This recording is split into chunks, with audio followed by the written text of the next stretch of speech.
사랑하는 성도 여러분, 그리고 진리의 말씀을 사모하는 모든 분들께 하나님의 평강이 함께 하시기를 기도합니다.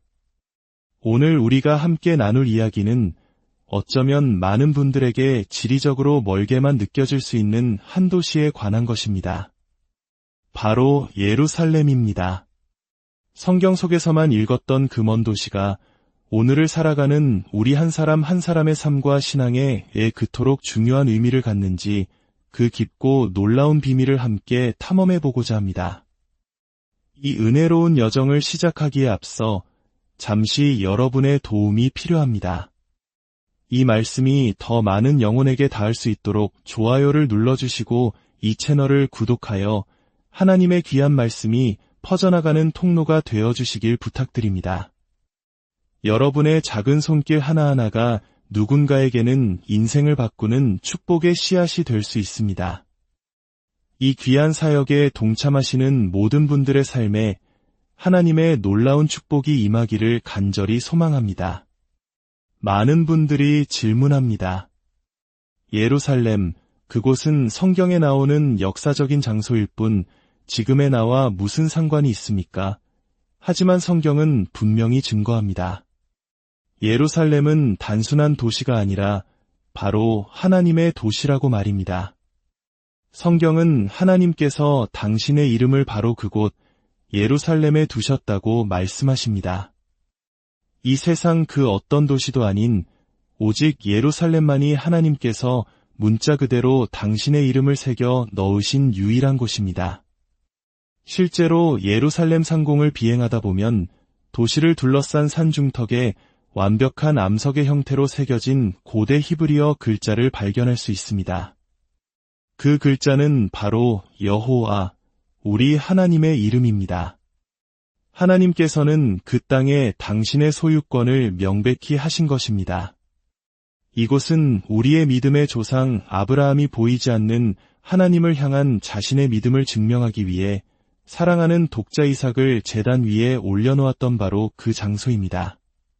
본래 우상을 숭배하는 이방 사회에서 나온 아브라함은 오직 믿음으로 걷는 법을 배우고 있었습니다.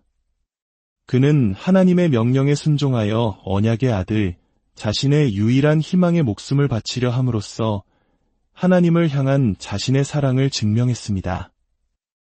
위대한 믿음의 사건이 벌어진 곳이 바로 예루살렘의 성전산입니다. 그로부터 수세기가 흐른 뒤 다윗 왕이 여부스 족속으로부터 예루살렘을 탈환하여 이스라엘의 수도로 삼은 곳 또한 바로 이곳입니다. 이는 무려 3000년도 더 전에 일어난 역사적 사실입니다. 성경을 읽는 우리에게 예루살렘이 이스라엘의 수도라는 것은 논쟁의 여지가 없는 진리입니다. 또한 이곳은 선지자 이사야와 예레미야가 위의 원칙들을 기록하고 훗날 서구 문명의 도덕적 기틀이 된 하나님의 말씀을 선포했던 영적인 중심지였습니다. 무엇보다도 예루살렘은 우리 주 예수 그리스도께서 친히 어린 나귀를 타고 입성하시며 자신을 세상의 메시아로 드러내신 도시입니다. 예루살렘은 그분께서 피 묻은 십자가를 지고 골고다 언덕을 오르신 고난의 장소이며 바로 저와 여러분, 이 말씀을 듣고 있는 모든 한 사람 한 사람의 구원을 위해 십자가에 못 박혀 돌아가신 대속의 장소입니다. 우리는 오직 예수 그리스도의 보혈로 구원을 받았습니다. 예수 그리스도께서는 예루살렘 성벽 밖 빌린 무덤에 장사되셨다가 죽음의 권세를 이기시고 사흘 만에 부활하셨습니다. 그리고 감람산에서 수많은 제자들이 보는 앞에서 하늘로 오르셨습니다. 이것이 예루살렘의 과거라면 성경은 그 미래에 대해서도 명확하게 예언하고 있습니다. 마지막 때 7년 대환난이 끝난 후 그리스도께서 이 땅에 다시 오실 때 그분은 당신의 발을 바로 감람산 위에 두실 것입니다. 그와 함께 그리스도의 몸된 모든 성도들이 그분을 따를 것입니다. 요한계시록은 그 순간 감람산이 둘로 갈라질 것이며 그리스도께서 그 골짜기를 지나 성전산으로 그리고 하늘의 하나님 보좌로부터 내려오는 새 예루살렘 성으로 걸어 들어가실 것이라고 예언합니다. 그분은 그곳에서 결코 끝나지 않을 영원한 왕국, 최종적인 왕국을 세우실 것입니다. 그러므로 예루살렘은 단순히 과거의 중심지가 아니라 영원으로 향하는 해안선과도 같은 곳입니다. 세상의 그 어떤 도시도 예루살렘에 비할 수 없습니다. 워싱턴, 로마, 모스크바, 런던과 같은 세상의 위대한 도시들도 예수 그리스도께서 예루살렘에 당신의 영원한 왕국을 세우실 때면 마치 흙길 끝에 서 있는 초라한 천막처럼 보일 것입니다. 그 도시에는 하나님의 강력한 임재가 살아 숨쉬고 있기 때문입니다. 하나님께서 이토록 중요하게 여기시는 도시이기에 예수를 따르는 우리에게도 예루살렘은 당연히 중요해야 합니다. 3000년 전부터 유대 민족은 예루살렘에 거주했고 그곳은 그들의 영원한 조상의 수도였습니다. 하지만 오늘날 어떤 이들은 예루살렘 구시가지나 성전산, 통곡의 벽에 유대인의 역사적 흔적이 전혀 없었다고 주장하며 역사를 부정하고 있습니다. 이는 매우 위험한 움직임입니다. 보기를 거부하는 자들만큼 눈먼 사람은 없다는 말이 있습니다.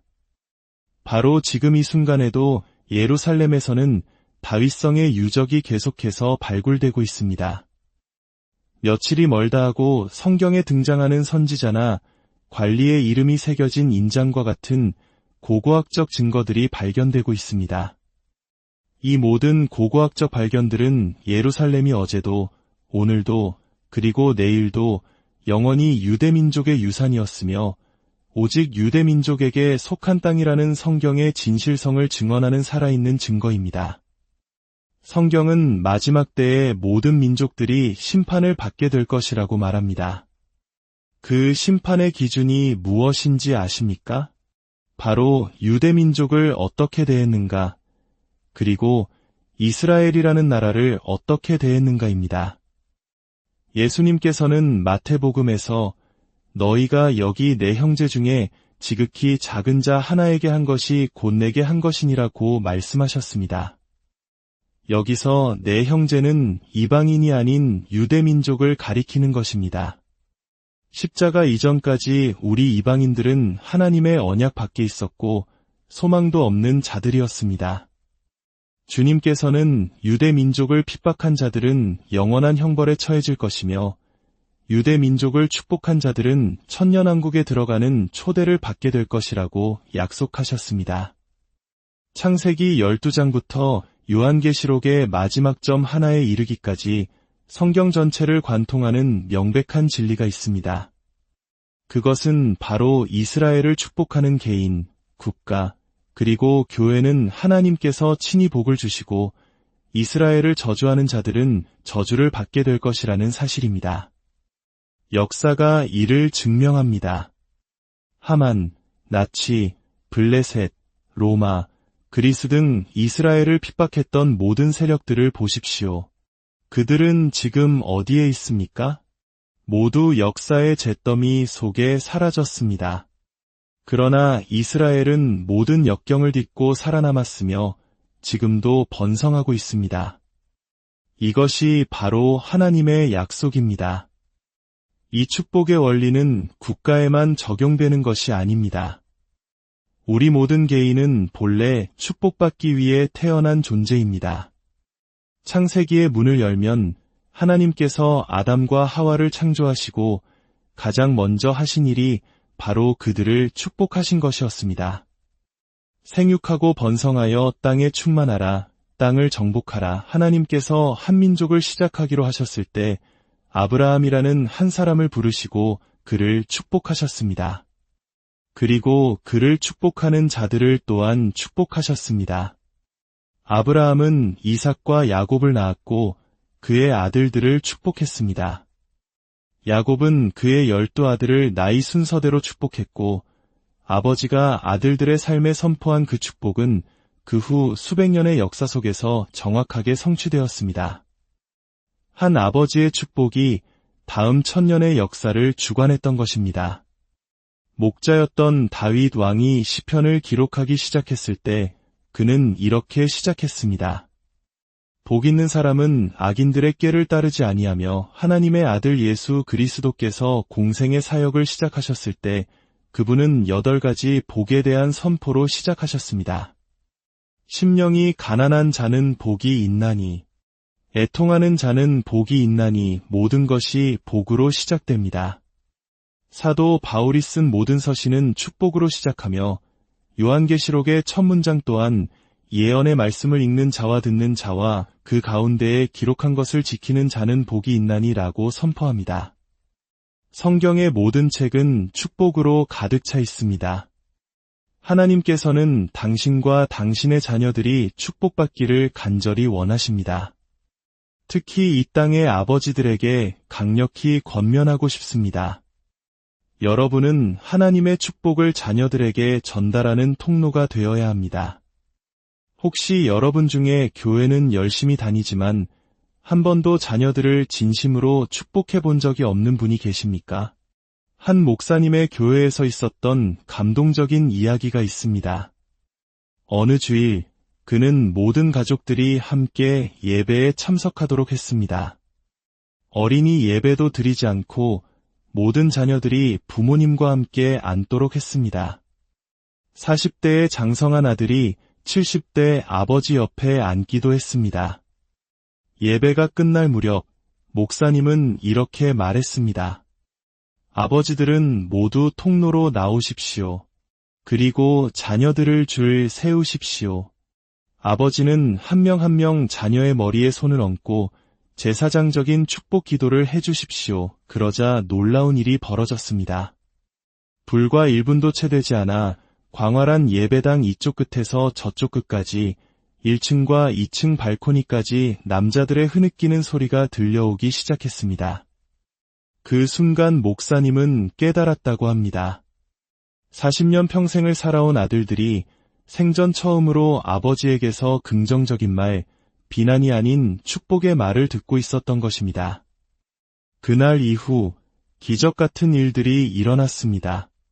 깨어졌던 부부관계가 회복되고 상처 입었던 가족들이 치유되었습니다. 마음속 깊이 쌓여있던 원망이 사라졌습니다. 학교에서 문제아 취급을 받던 아이들이 순종적인 아이로 변하고 학업 성취도가 낮았던 아이들이 우등생이 되기 시작했습니다. 아버지로부터 받은 축복이 그들의 삶에 임했기 때문입니다. 그들은 인정받았고 승인받았으며 사랑받고 있음을 온몸으로 느꼈습니다. 아버지의 사랑에 대한 의심이 사라졌습니다. 이 땅의 모든 아버지들에게 말씀드립니다. 당신이 어디를 가느냐가 당신의 영성을 증명하는 것이 아니라 당신이 무엇을 하느냐가 당신의 영성을 증명합니다. 오늘 여러분의 자녀를 축복하십시오. 그들의 머리에 손을 얹고 기도해 주십시오. 그 행동이 당신의 삶을 바꾸고 당신 자녀의 인생을 바꾸고 당신의 가정을 변화시킬 것입니다. 하늘의 문이 열리고 당신의 가정에 천국이 임하는 것을 경험하게 될 것입니다.